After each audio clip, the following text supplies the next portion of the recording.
জামুগুৰিহাটৰ ঢলাইবিলত চুৰিকাণ্ড সংঘটিত চুৰিয়ে লুটি নিলে লক্ষাধিক টকা মূল্যৰ সোণৰ অলংকাৰ সহ নগদ 10,000 টকা জামুগুৰিহাটৰ ঢলাইবিলৰ ৰেল ষ্টেচন সমীপৰ ভৱানী প্ৰধান নামৰ মহিলাগৰাকীৰ ঘৰত সংঘটিত হ'ল চুৰিকাণ্ড পৰিয়ালৰ লোকসকল ঘৰত নথকাৰ সুযোগ গ্ৰহণ কৰি চুৰে তলা ভাঙি লক্ষাধিক টকা মূল্যৰ সোণৰ অলংকাৰ আৰু নগদ 10,000 টকা লৈ উধাও হয় পিছত মহিলাগৰাকী ঘৰলৈ উভতি আহি চুৰিকাণ্ডৰ ঘটনা প্ৰত্যক্ষ কৰি হতভম্ব হৈ পৰে পৰিয়ালৰ লোকে জামুগুৰি আৰক্ষী থানাত দাখিল কৰা এজাহাৰৰ ভিত্তিত ঘটনাস্থলীত আৰক্ষী উপস্থিত হৈ তদন্ত আৰম্ভ কৰি চুৰৰ সন্ধান অভিযান আৰম্ভ কৰে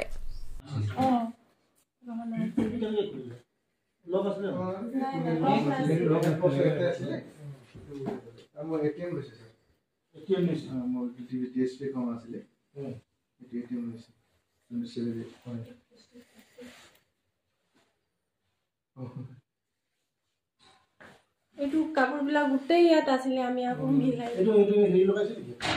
এটু বাহার খোলা আছিল আছে দুটা খোলা আছিল পুরা কাপড় লগাইছিল আমি কিন্তু এটু খোলা আছিল খোলা আছিল আমাৰ তলা মন আছিল নাই লক কৰা নাছিল আমি সব ফেছিলে এখানকাটো হয়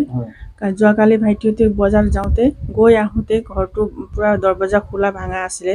গোডৰেজ পৰা যিমান বস্তু বাহিনী কাঢ়ি নি লৈ গ'লে তাৰপিছত এতিয়া পুলিচ প্ৰশাসনে যিমান পাৰে আমাৰ প্ৰতিত অকণমান চেষ্টা কৰি ফালে চাই মেলি দিলে আমাকো ভাল লাগিলে হয় যাতে বেলেগৰ ঘৰতো এইটো নহওক আৰু ভাল হোৱাটোৱে আমি বিচাৰোঁ আৰু কাৰো এনেকুৱা কৰিব নালাগে দুদিন আমি এটা কিবা বিজনেছ বা চাকৰি কৰি খাইছোঁ এইটো পইচা আমাৰ এনেকৈ কৰি লৈ যায় যদি আমি কি কৰি খাম আমি কেনেকৈ থাকিম এইটো চবেই দিনতে সুৰক্ষিত নাই যদি ৰাতি কেনেকৈ হ'ব আমাৰ এইটোৱে ডাঙৰ চিন্তা আৰু চবে সকলোৱে এইটো যাতে বেলেগৰ ঘৰতো হ'ব নালাগে আৰু পুলিচ প্ৰশাসনক এইটোৱে নমস্কাৰ কৰিছোঁ আপোনালোকে হাতজোৰ নমস্কাৰ কৰিছোঁ আপোনালোকে এইটো তদন্ত বিচাৰটো কৰি লোৱা ভাল হ'ব নিউজ ডেস্ক ৰিপোৰ্ট ডেইলি 24